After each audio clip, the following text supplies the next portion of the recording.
It's time for a Mega Mailbag Friday instead of the Monday. Forget the alliteration. We don't need to do that every time. Obviously, a lot of trade talk is coming, some lighter stuff too, and just some overall approach stuff coming up on Locked On Brewers. You are Locked On Brewers, your daily Milwaukee Brewers podcast, part of the Locked On Podcast Network, your team every day. Good morning, it's the weekend, and it's City Connect Friday. Brewers are wearing the Brew Crew jerseys today at American Family Field as they get ready for a 3-game series with the Pittsburgh Pirates. I'm Dominic Tourio. This is Locked On Brewers, your only daily podcast dedicated to the Brew Crew all season long. We post episodes Monday through Friday, free and available wherever you get your podcasts and on YouTube as well. Today's episode is brought to you by the Sports Card Investor app. If you are in on trading cards and you are a Brewers fan and you want to see what those cards are worth sitting in your closet, you've got an amazing app available for free on both the Google Play and Apple App Store. We got more on it in a moment. It's an amazing new tool, the Sports Card Investor app, today's presenting sponsor. I'm the statistician of Valley Sports, Wisconsin. Enjoyed a lovely off day in Milwaukee yesterday, and we are ready for a 3-game series with these Pirates coming up over the weekend. We got plenty of mailbag stuff to get into, but first, before we dive into the mailbag, let's get into the rotation that's projected for this weekend. Remember, you have an off day coming up on Monday again, too, so things are going to be pretty fresh for these guys coming off of the off day, and it's scheduled as of now that Corbin Burns would likely pitch the opener of that series in Minnesota on Tuesday, since, of course, he pitched on Wednesday. That would give him 5 full days of rest. But anyway, the upcoming rotation, it'll be Aaron Ashby tonight, 7:10 first pitch at American Family Field against JT Brubaker. So a lefty for the Brewers, righty for the Pirates. And then Brandon Woodruff returns home. It'll be his first start at home since coming off of the injured list. Zach Thompson is his opponent. He pitched pretty well against the Brewers last time around, despite giving up the grand slam in his first start against the Brewers back in April. But again, so Thompson gets to start for the Pirates tomorrow, another righty against Woodruff returning home. And then finally on Sunday, it is currently listed as Jose Quintana. He was a late scratch, though, as we learned last weekend in Pittsburgh, up against the left-hander Eric Lauer. So that's your upcoming weekend here for the Brewers and the Pirates. Today, again, 7:10 first pitch. Tomorrow will be a 3:10 first pitch, and then 1:10 first pitch on Sunday before the off day Monday, and it'll be the last home games of the first half before the All-Star break. So that want to get that out of the way. Also want to get a quick headline here, too, having to do with folks down on the farm. The Futures Game, if you're not familiar, the Futures Game is basically an all-star game for the best minor league talent in all of baseball. American League versus National League, just like the All-Star Game. And the Brewers have 2 representatives making the roster for the National League. Of course, the headliner is Jackson Chourio. He's the 38th ranked prospect in all of baseball, in the top 100. He's the number 1 prospect for the Brewers. He's only 18 years old. 18! He's got a .319 average this year. He hit his 11th homer of the year last year down in Low A, Carolina, in Zebulon. He's 18 years old. He entered yesterday leading the Carolina League in hitting. He was second in slugging. He's got a .958 OPS. He is somebody that has been regarded as untouchable here in trade talks, and somebody that a lot of folks in the Brewers organization are thrilled about and very excited to see what he can develop in. Remember, though, he's only 18 years old.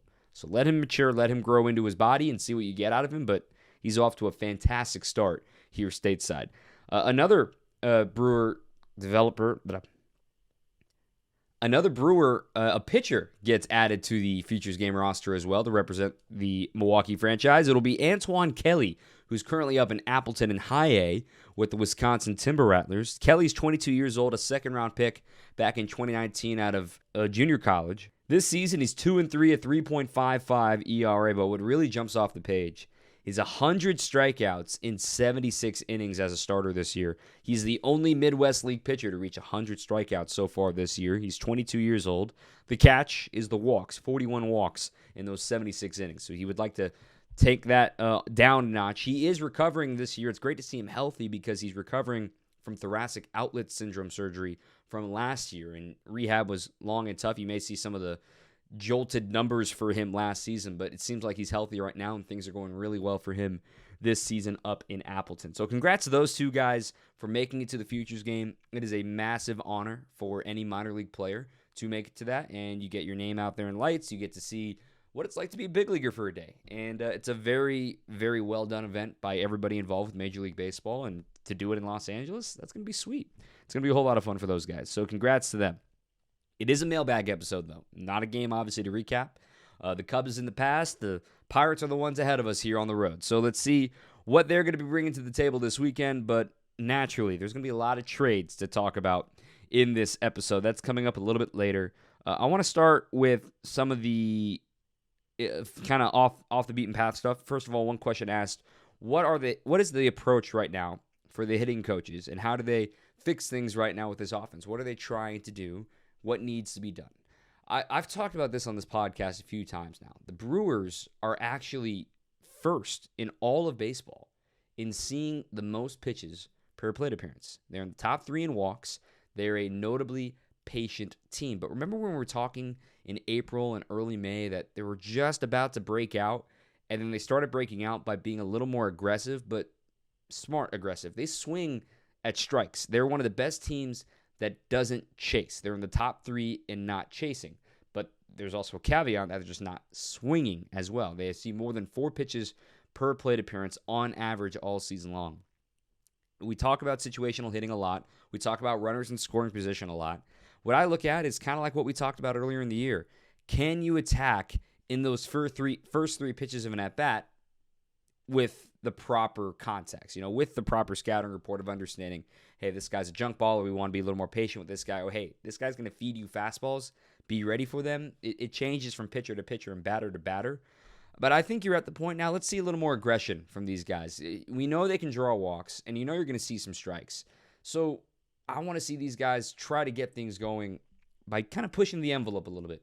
That's one of the ways that I would see to try to improve this offense. And, of course, the situational hitting. And the Willy Adames at-bat's a great example from Wednesday against the Cubs with runner on third and 1 out, the infield in, just get it out of the infield, and facing a notable slider pitcher in Michael Givens, and he sees a slider and pops out on it. Just, you can't act surprised when you see that. So that kind of stuff pops up. And Connor Dawson and Ozzie Timmons are loved in that clubhouse. So I believe it can work out with these guys. And obviously it's a first year for those guys in this clubhouse. It's always going to be a little tougher, but there are enough eyes, there are enough big league vets in that clubhouse to help guys get it back on track.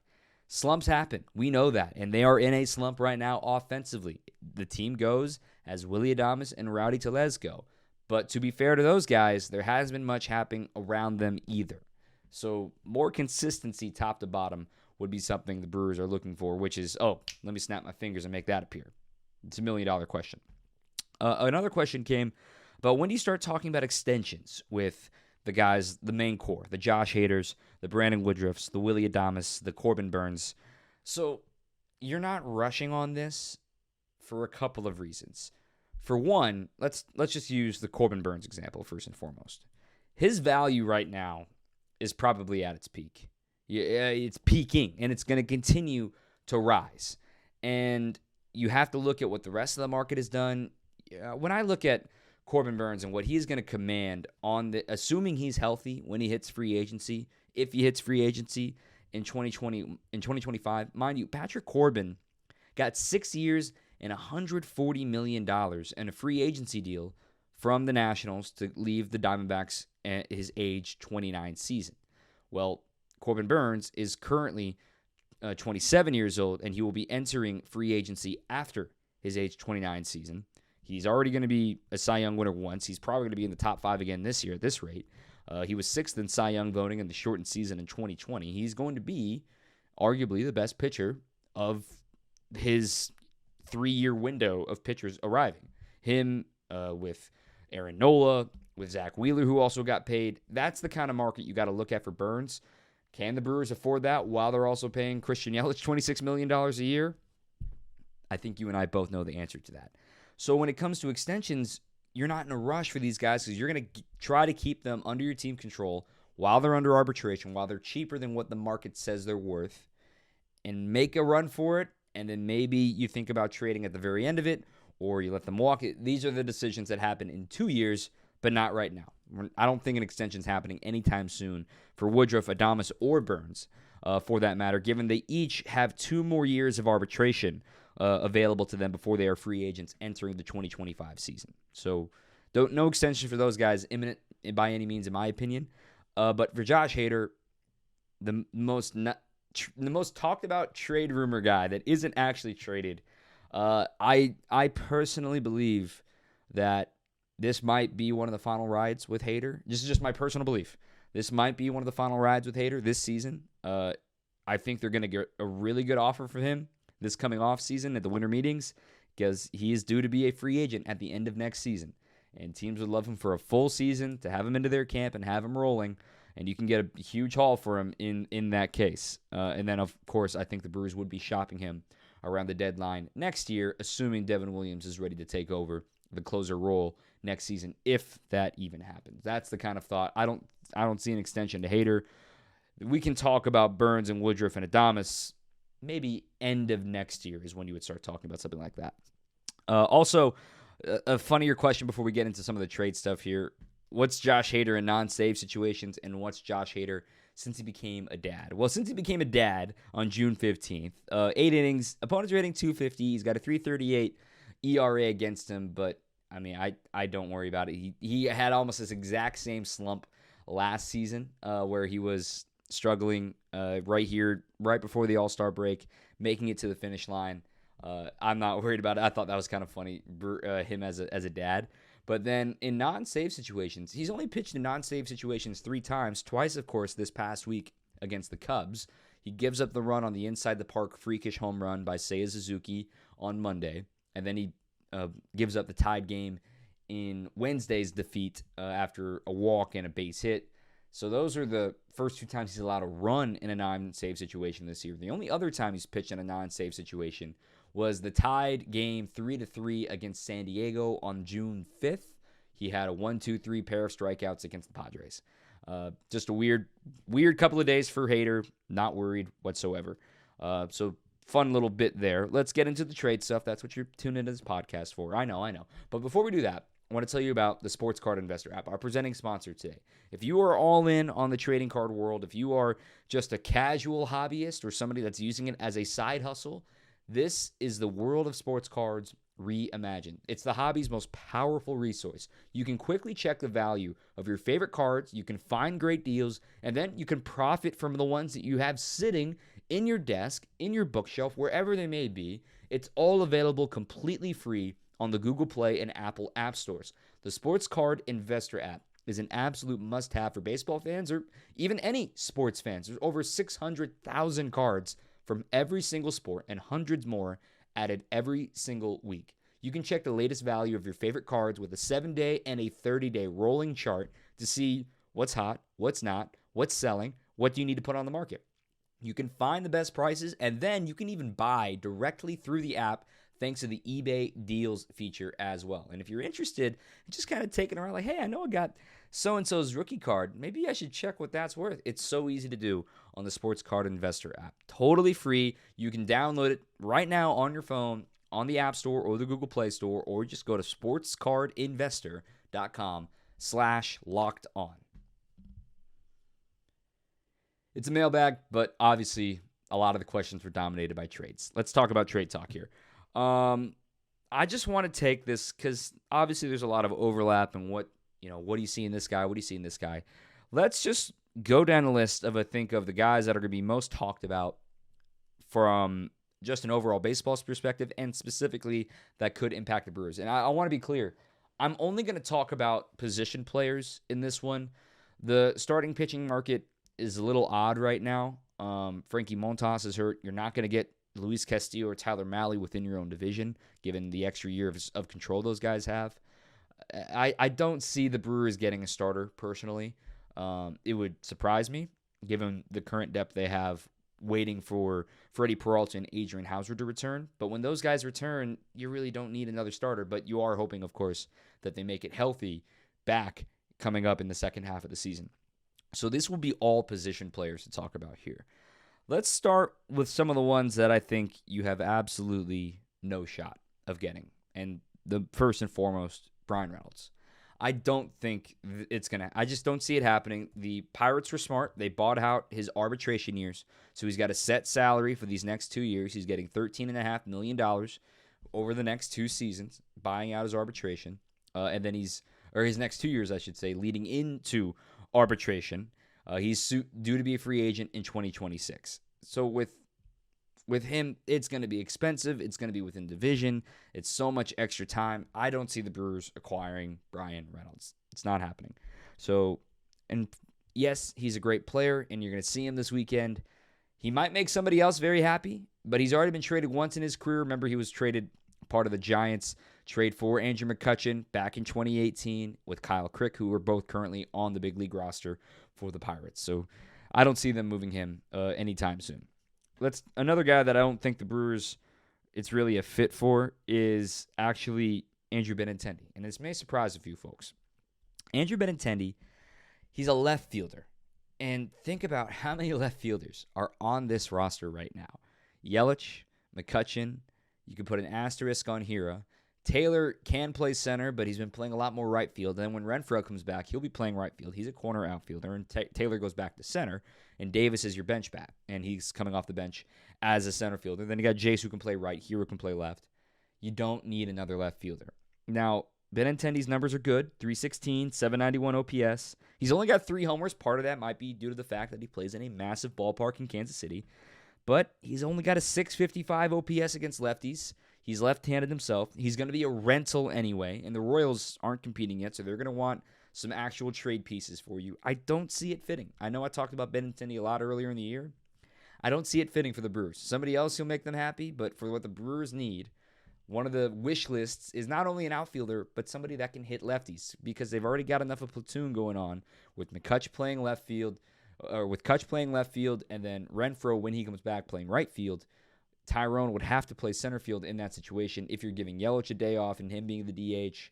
All this stuff needs to be figured out. I don't see the Brewers getting a left-handed corner outfielder when they already have plenty of corner outfielders right now. Another corner outfielder / center fielder, but lefty that I don't see the Brewers getting is Joey Gallo. A lot of folks want to kick the tires on Joey Gallo and just see what you can get. Mega swing and miss numbers, but mega power numbers. He's got 10 homers this year. He's only got a 621 OPS despite playing in that tiny ballpark. He plays great defense, though. He's got a cannon arm. You can put him in center field, by the way. The Rangers played him in center field for a little while before he got traded to the Yankees. But I don't see it also because it's a rental, and you would need the Yankees to kick in a lot of cash. He's getting paid $10.2 million this year, and he's a rental. So the Yankees would have to throw in cash. They know he's not going to make their roster coming up here around the deadline. They're pretty full right now with the way they're rolling their outfield right now. Judge had the day off yesterday, but Judge can play center field. You've got Aaron Hicks. They're a pretty set team. They're going to try to get rid of Gallo. I don't see him being a fit given the swings and misses. Yes, he draws a ton of walks, and yes, he's got prodigious power. I don't see the Brewers pursuing him unless the Yankees are paying for the contract. So I don't see that happening. Let's get to some more realistic ones. Some folks that might be a little more expensive, but really could be a fit with the Brewers. And I think a great fit would be Josh Bell. Look, he's probably the most wanted commodity this trade deadline of guys that folks want. Bell, switch hitter, first baseman, good enough defense at first. He's got 12 homers this year. He's got nearly as many walks as strikeouts. Remember, he was already traded by the Pirates 2 Christmases ago. He's a great player. He's nearly a 3-4-5 player this year, meaning 300 average, 400 on base, 500 slugging. But the price is going to be expensive. He's only 29 years old. He's going to be a rental, and the Nationals are obviously rebuilding. They're not going to be competitive next year either, and they're in a very competitive NL East right now. With the Marlins reloading right now, they're closer than a lot of people are giving credit for. The Braves are obviously not going anywhere. The Mets are obviously not going anywhere, and the Phillies got money to blow. So it's a very tough division to win. They're going to be looking to the future and want some young, controllable pieces.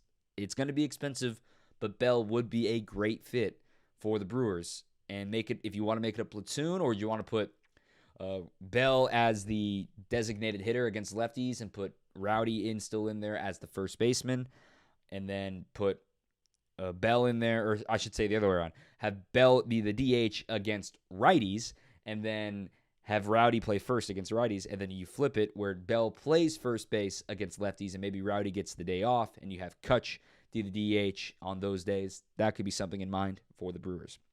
Another guy that I think could be a really good fit is Christian Walker at first base. Granted, he's got a few more years of team control. He's actually under arbitration for the next 2 seasons after this. So the Diamondbacks, they would like to hang on to him because they're closer to them competing than a lot of people are giving them credit for. Yes, they're in the tough NL West, but you can see the Dodgers are running out of time of how much they're going to have to pay all their guys. The Padres ain't going anywhere. The Giants are starting to be on the decline, and who knows what the Rockies are doing. Diamondbacks may want to hang on to Christian Walker. And again, it goes back to, well, this season and 2 more years of team control, it's going to be just as expensive perhaps as Josh Bell. Maybe a little less just because of the quality of player. And Walker's a little bit older. He is in his 30s already.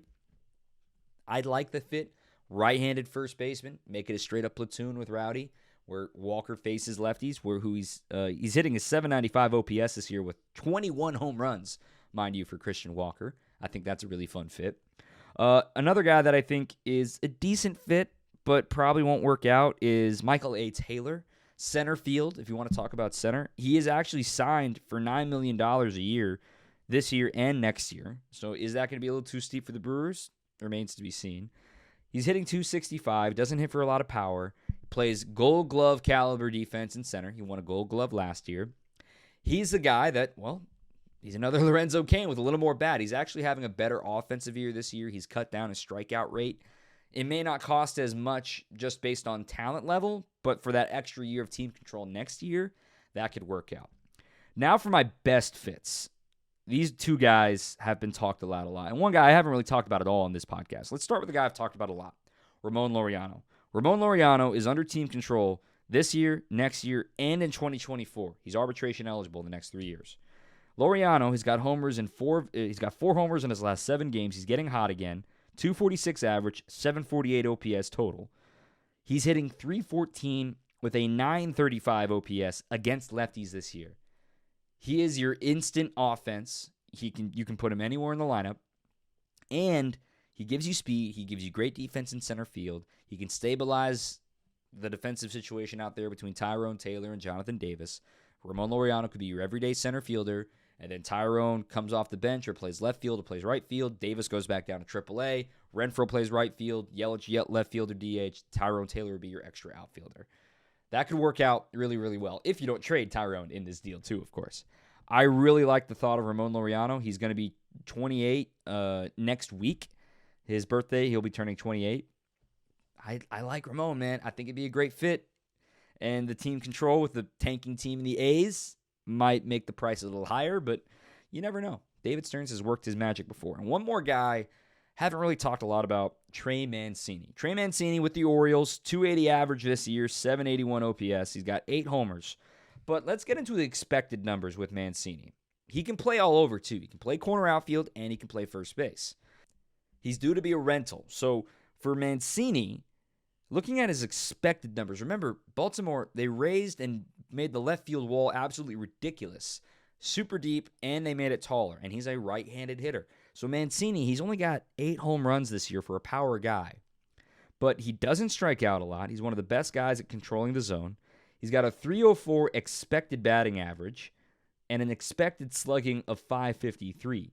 Yet his actual batting average is 24 points less, and his actual slugging is over 120 points less because of that big outfield wall in left field now in Baltimore. A change of scenery could be fantastic for Mancini heading into this stretch run. In fact, expected homers, taking his launch angle and exit velocity and wall factors and things like that, he would expect it. If all of his contact was made at American Family Field this year, he would have 20 home runs right now at American Family Field.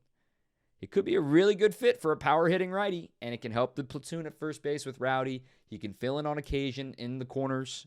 He's got a 123 OPS plus, 100 being league average. Anything above it is above league average. I think Mancini would be a slam dunk. Being a rental, it makes it as cheap as possible. There is actually a mutual option next year, but again, you would assume he would probably turn it down if he turns out to be a really good player in the second half and see what he can get. And he's owed $10 million next year mutual option again. So the Brewers are probably not going to sign off on that $250,000 buyout for the Brewers if they decide to let him walk after this year, if they were to require him.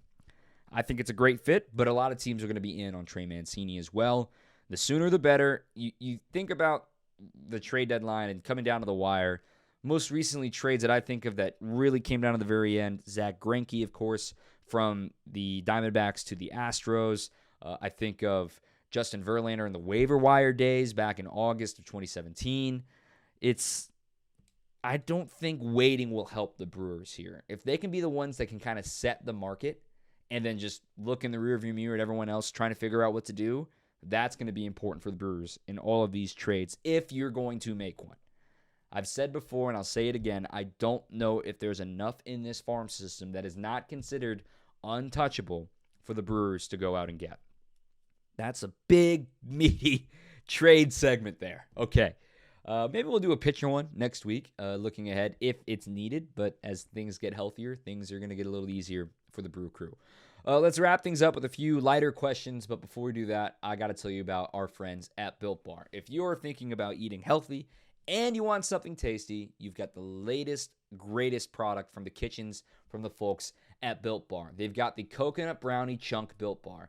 And they've also got the Puffs as well. If you haven't heard about the Puffs, it's a protein-infused marshmallow. They've obviously got the classic protein bar covered in 100% real chocolate. They make incredible flavors every single month. You can see their entire lineup at Built.com. They're all made with collagen protein, which your body absorbs more efficiently and provides tons of health benefits. Eat something that tastes good, that sweet treat that you want late at night, and it's something that's good for you. The best part about Built Puffs, too, is, well, of course, they taste amazing, but you can have them guilt-free, and they're good for you. And if you're craving something, just get some protein in you. Perfect. Try out these coconut-rich sweet brownies with creamy marshmallow-type flavors. We got a promo for you as well, Locked15. Promo code Locked15, all one word, to get 15% off at BuiltBuilt.com. All right, two more lighter questions here as we get ready to wrap up the show. There was an alleged leak of the All-Star jerseys coming up from Los Angeles in 2 weeks.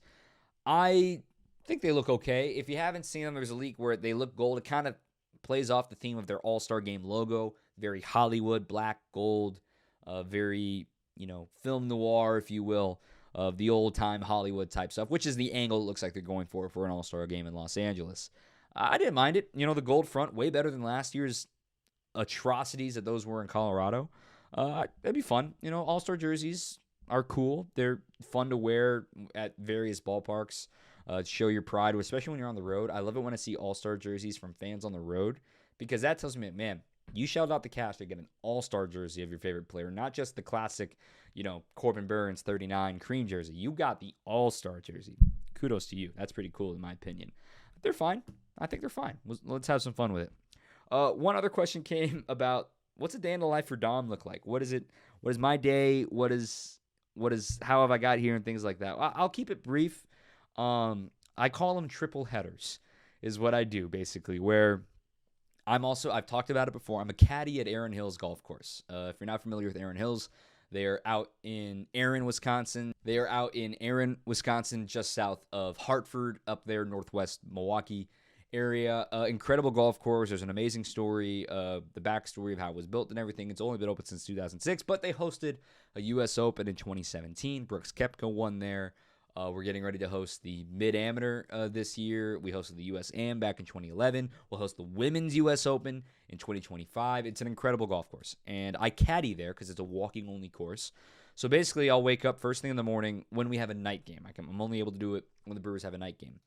And wake up first thing in the morning. Let's say I have an 8:30 tee time to caddy for. I have to be there at 7:30. It's about 45 minutes away with traffic. So that means I have to be out of the house by 6:45, which means I have to be up by 6:15.